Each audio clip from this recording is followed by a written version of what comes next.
ಮೇಡೆ ಆಯ್ತು. ಈಗ ಪೈಲಟ್ನಿಂದ ಪ್ಯಾನ್ ಕೋಡ್. ದಿಲ್ಲಿ ಗೋವಾ ಫ್ಲೈಟ್ನಲ್ಲಿ ಪ್ಯಾನ್ ಘೋಷಣೆ. ವಿಜಯ ಕರ್ನಾಟಕ ವೆಬ್ ವೀಕ್ಷಕರಿಗೆ ನಮಸ್ಕಾರ. ನಾನು ಶಿವಮೂರ್ತಿ ಸೊರಬ. ನೀವು ಗೋವಾಕ್ಕೆ ರಜೆ ಕಳೆಯಲು ವಿಮಾನ ಹತ್ತಿದ್ದೀರಿ.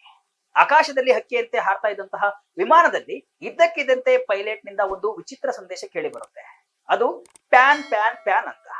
ಪೈಲಟ್ ಹೇಳಿದ ಆ ಮಾತನ್ನ ಕೇಳಿದ ಬಳಿಕ ವಿಮಾನದಲ್ಲಿ ನೂರಾರು ಪ್ರಯಾಣಿಕರ ಎದೆಯಲ್ಲಿ ಕ್ಷಣಕಾಲ ಢವಢವ ಶುರುವಾಗುತ್ತೆ. ಇದೇನಪ್ಪ, ವಿಮಾನದಲ್ಲಿ ಪೈಲಟ್ ಮೇಡೆ ಅಂತ ಹೇಳೋದು ಕೇಳಿದ್ದೀವಿ, ಆದ್ರೆ ಈ ಪೈಲಟ್ ಪ್ಯಾನ್ ಅಂತ ಯಾಕೆ ಹೇಳಿದ್ದಾರೆ ಅಂತ ನಿಮ್ಮ ತಲೆಗೆ ಪ್ರಶ್ನೆ ಬಂದಿರುತ್ತೆ. ಅದಕ್ಕೆ ಉತ್ತರ ಹುಡ್ಕೋಣ. ದಿಲ್ಲಿಯಿಂದ ಗೋವಾಕ್ಕೆ ಹೊರಟಿದ್ದ ಇಂಡಿಗೋ ವಿಮಾನದಲ್ಲಿ ಈ ಆತಂಕಕಾರಿ ಘಟನೆ ನಡೆದಿದೆ. ಆಕಾಶದ ಮಧ್ಯದಲ್ಲೇ ಎಂಜಿನ್ ಕೈಕೊಟ್ಟಾಗ ಪೈಲಟ್ ಘೋಷಿಸಿದ ಆ ಒಂದು ಕೋಡ್ ವರ್ಡ್ ಇಡೀ ವಿಮಾನದ ದಿಕ್ಕನ್ನೇ ಬದಲಿಸಿತು. ಏನಿದು ಪ್ಯಾನ್ ಸಂದೇಶ? ಯಾವೆಲ್ಲ ಎಮರ್ಜೆನ್ಸಿ ಸಂದೇಶಗಳು ಇವೆ? ಪೈಲಟ್ ಸಮಯ ಪ್ರಜ್ಞೆಯಿಂದ ಹೇಗೆ ನೂರಾರು ಜೀವಗಳು ಪಾರಾದವು ಎಂಬುದನ್ನ ಇಲ್ಲಿ ನೋಡ್ಕೊಂಡು ಬರೋಣ ಬನ್ನಿ. ಹೌದು, ದಿಲ್ಲಿಯಿಂದ ಗೋವಾದ ಮನೋಹರ್ ಅಂತಾರಾಷ್ಟ್ರೀಯ ವಿಮಾನ ನಿಲ್ದಾಣಕ್ಕೆ ಹೊರಟಿದ್ದ ಇಂಡಿಗೋ ವಿಮಾನ 6E6271 ಆಕಾಶದಲ್ಲಿ ಸಾಗ್ತಾ ಇದ್ದಾಗ ಇದ್ದಕ್ಕಿದ್ದಂತೆ ಅದರ ಒಂದು ಎಂಜಿನ್ ನಲ್ಲಿ ತಾಂತ್ರಿಕ ದೋಷ ಕಾಣಿಸಿಕೊಂಡಿದೆ. ತಕ್ಷಣ ಎಚ್ಚೆತ್ತ ಪೈಲಟ್ ಪರಿಸ್ಥಿತಿಯ ಗಂಭೀರತೆಯನ್ನ ಅರಿತು ಮುಂಬೈ ಏರ್ ಟ್ರಾಫಿಕ್ ಕಂಟ್ರೋಲ್ಗೆ ಒಂದು ತುರ್ತು ಸಂದೇಶವನ್ನ ರವಾನಿಸಿದ್ರು. ಆ ಸಂದೇಶವೇ ಪ್ಯಾನ್ ಅಂತ. ಆಗ ವಿಮಾನದಲ್ಲಿದ್ದ ಪ್ರಯಾಣಿಕರು ಭಯ ಬಿದ್ದಿದ್ರು. ಪೈಲಟ್ ಕಡೆಯಿಂದ ಎಮರ್ಜೆನ್ಸಿ ಸಂದೇಶ ಬಂದ ತಕ್ಷಣವೇ ವಿಮಾನವನ್ನ ಗೋವಾದ ಬದಲು ಮುಂಬೈ ಕಡೆಗೆ ತಿರುಗಿಸಲಾಯಿತು. ಮುಂಬೈನ ಛತ್ರಪತಿ ಶಿವಾಜಿ ಮಹಾರಾಜ್ ಅಂತಾರಾಷ್ಟ್ರೀಯ ವಿಮಾನ ನಿಲ್ದಾಣದಲ್ಲಿ ಎಮರ್ಜೆನ್ಸಿ ಲ್ಯಾಂಡಿಂಗ್ ಮಾಡಿ ಫುಲ್ ಎಮರ್ಜೆನ್ಸಿ ಘೋಷಿಸಲಾಯಿತು. ಏನಿದು ಪ್ಯಾನ್ ಯಾಕೆ ಘೋಷಣೆ? ಪೈಲಟ್ಗಳ ಬಳಿ ಇರುವ ಕೋಡ್ಗಳು ಯಾವುವು?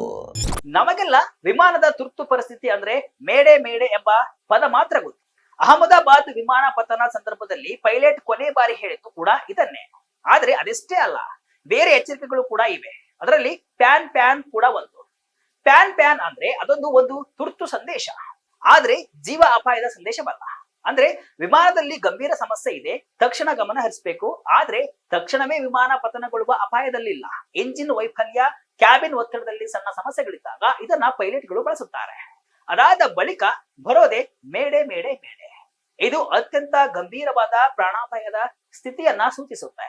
ವಿಮಾನಕ್ಕೆ ಬೆಂಕಿ ಬಿದ್ದಾಗ ಅಥವಾ ನಿಯಂತ್ರಣ ತಪ್ಪಿ ಪತನಗೊಳ್ಳುವ ಹಂತದಲ್ಲಿದ್ದಾಗ ಪೈಲಟ್ಗಳು ಕೊನೆಯದಾಗಿ ಮೇಡೆ ಅಂತ ಘೋಷಣೆ ಮಾಡ್ತಾರೆ. ಈ ಮೂಲಕ ತುರ್ತು ಸಹಾಯವನ್ನ ಪೈಲಟ್ಗಳು ಕೇಳ್ತಾರೆ. ಮೇಡೆ ಅಂದ್ರೆ ಹೆಲ್ಪ್ ಮಾಡಿ ಅಂತಾನೂ ಅರ್ಥ. ಪ್ಯಾನೆ ಅಥವಾ ಮೇಡೆ ಸಂದೇಶ ಬಂದಾಗ ವಿಮಾನ ನಿಲ್ದಾಣದ ಅಧಿಕಾರಿಗಳು ಫುಲ್ ಎಮರ್ಜೆನ್ಸಿ ಕೋಡ್ ಅನ್ನ ಬಳಸುತ್ತಾರೆ. ದೋಷ ಕಂಡು ಬಂದ ವಿಮಾನ ಸುರಕ್ಷಿತವಾಗಿ ಇಳಿಯಲು ರನ್ವೇ ಅನ್ನ ಸಿದ್ಧಪಡಿಸುತ್ತಾರೆ. ಅಗ್ನಿಶಾಮಕ ದಳ, ಆಂಬ್ಯುಲೆನ್ಸ್ ಮತ್ತು ರಕ್ಷಣಾ ಸಿಬ್ಬಂದಿಯನ್ನ ಸನ್ನದ ಸ್ಥಿತಿಯಲ್ಲಿ ಇರಿಸುವುದೇ ಫುಲ್ ಎಮರ್ಜೆನ್ಸಿ ಆಗಿದೆ. ಈ ಮೂರು ಕೋಡ್ಗಳು ವೈಮಾನಿಕ ಕ್ಷೇತ್ರದಲ್ಲಿ ಬಹಳ ಪ್ರಮುಖವಾದವು. ಇವಷ್ಟೇ ಅಲ್ಲದೆ ವಿಮಾನ ಹಾರಾಟದ ವೇಳೆ ಪೈಲಟ್ಗಳು ಮತ್ತು ಏರ್ ಟ್ರಾಫಿಕ್ ಕಂಟ್ರೋಲ್ ನಡುವೆ ಸಂವಹನ ನಡೆಸಲು ಅನೇಕ ಕೋಡ್ಗಳು ಇವೆ. ಅದರಲ್ಲಿ ಸ್ಕ್ವಾಕ್ 7700 ಕೋಡ್ ಪ್ರಮುಖವಾದದ್ದು. ಇದು ಟ್ರಾನ್ಸ್ಪಾಂಡರ್ ಕೋಡ್ ಆಗಿದೆ.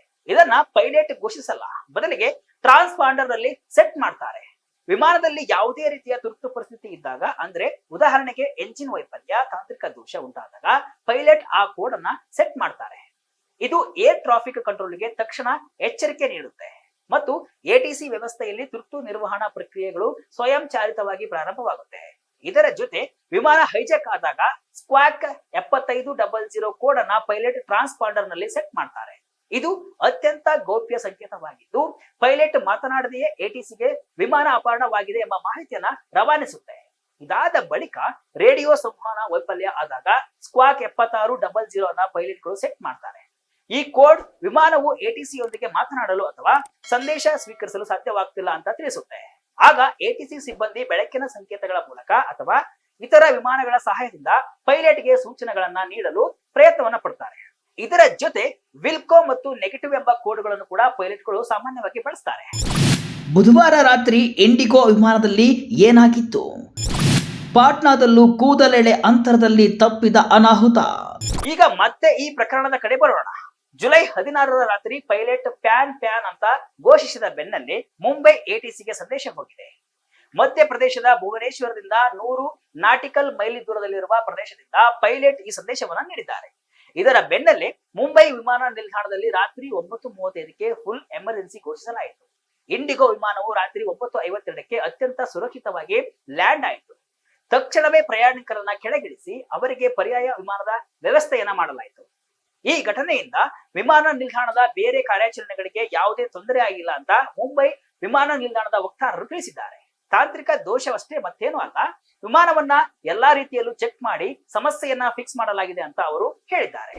ಇದು ಮಾತ್ರವಲ್ಲ, ಇದಕ್ಕೂ ಒಂದು ದಿನ ಮೊದಲು ಅಂದ್ರೆ ಜುಲೈ 15ರಂದು ದಿಲ್ಲಿಯಿಂದ ಪಾಟ್ನಾಗೆ ಹೊರಟಿದ್ದ ಮತ್ತೊಂದು ಇಂಡಿಗೋ ವಿಮಾನ ಕೂಡ ಅಪಾಯದಿಂದ ಪಾರಾಗಿತ್ತು.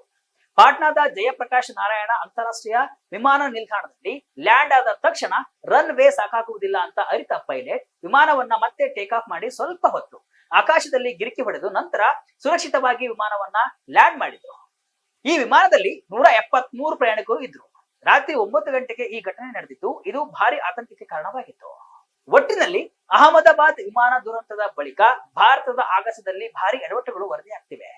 ಕೇವಲ ಏರ್ ಇಂಡಿಯಾ ಮಾತ್ರವಲ್ಲದೆ ಇಂಡಿಗೋ ವಿಮಾನದಲ್ಲಿಯೂ ಕೂಡ ದೋಷಗಳು ಕಂಡು ಬರುತ್ತಿವೆ. ಈಗ ವಿಮಾನದ ಎಂಜಿನ್ ಬಂದ್ ಆಗಿ ಪ್ಯಾನ್ ಅಂತ ಪೈಲಟ್ ಘೋಷಿಸಿರುವುದು ಗಮನವನ್ನ ಸೆಳೆದಿದ್ದು, ಪಾಟ್ನಾದಲ್ಲಿ ವಿಮಾನ ಲ್ಯಾಂಡ್ ಆಗಿ ಟೇಕ್ ಆಫ್ ಆಗಿ ಮತ್ತೆ ಲ್ಯಾಂಡ್ ಆಗಿರುವುದು ಕೂಡ ಆತಂಕವನ್ನ ಸೃಷ್ಟಿಸಿದೆ. ಇದಿಷ್ಟು ಇವತ್ತಿನ ವಿಶೇಷ. ಇದೇ ರೀತಿಯ ಹಲವು ವಿಶ್ಲೇಷಣೆ ಮಾಹಿತಿ ಅಷ್ಟೇ ಅಲ್ಲ, ಮನರಂಜನೆಯ ವಿಡಿಯೋಗಳಿಗಾಗಿ ವಿಜಯ ಕರ್ನಾಟಕ ವೆಬ್ಸೈಟ್, ಫೇಸ್ಬುಕ್ ಹಾಗೂ ಯೂಟ್ಯೂಬ್ ಪೇಜ್ ಅನ್ನು ಫಾಲೋ ಮಾಡಿ. ಧನ್ಯವಾದಗಳು.